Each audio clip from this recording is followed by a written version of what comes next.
Laurent Gbagbo heads back to Ivory Coast after a decade away in a homecoming made possible after the International Criminal Court confirmed their not guilty verdict. He had been on trial since 2011 for the post-electoral violence in his country. Now, with his return, a lot is at stake. Joining me to talk about it is Mr. Alafe Wakili, l'Intelligent d'Abidjan Executive Manager. Mr. Wakili, good morning. Yes, good morning, Africanews. Thank you for agreeing to talk to us. So first of all, Laurent Gbagbo is, as we said, coming to Ivory Coast. The date of his return was announced by his clan, whilst negotiations with the government were still on the way. The government was pretty much presented with a done deal. The date was made public and was presented with a done deal. And he, the President Ouattara, took note of it. So we can say that, yes, he was presented with a duly acceptance, but he was also expecting it. What could this return of Laurent Gbagbo mean for Ivory Coast President Alassane Ouattara? Perhaps a defeat because one wants to attribute to him a desire to remove Laurent Gbagbo permanently or eternally from national politics life and also from his country. But I don't think that these are his long-term intentions here.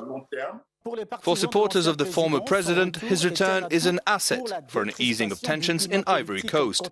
How could Laurent Gbagbo's presence in the country help, say, with reconciliation? Sure, it can help achieve reconciliation because feelings of exclusion, injustice, frustration will be reduced. But at the same time, it calls for more responsibility and from here to play their parts in this process of appeasement. And so the discussions will be more or less direct.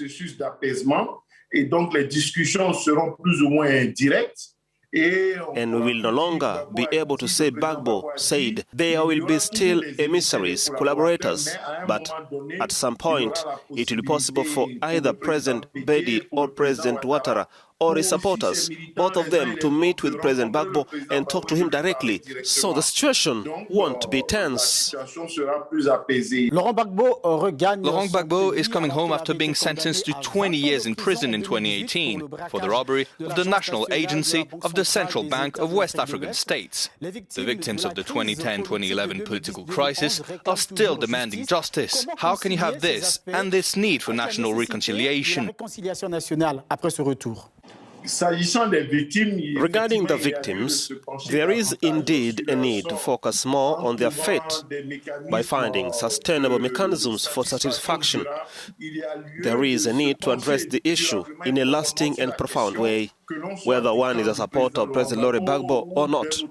With regards to the sentence, I think that we must take into account the general context of appeasement and take necessary steps in that direction. Of course, there are 3 levels. Without the current procedures, there is no attempt to execute the court decision. The judges do not issue arrest warrants. Then the politician can either grant a pardon or pass an amnesty law.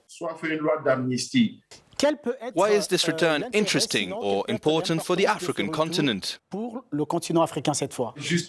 what is important is that he is this African who went to The Hague, who came out and to whom we come to Abidjan to ask, what did you do? What happened? And who tells his story? And who goes around Africa to talk about peace and reconciliation, to talk about the dignity of the people of Africa. Faced with all these issues, he should not be a man of clans stuck in a power struggle.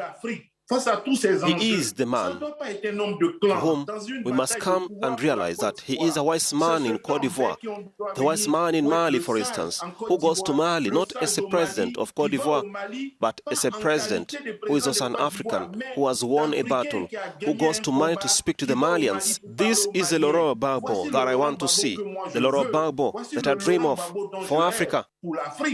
Alafe Wakili, thank you very much for your precious time. Thank you very much. I'm always at your service.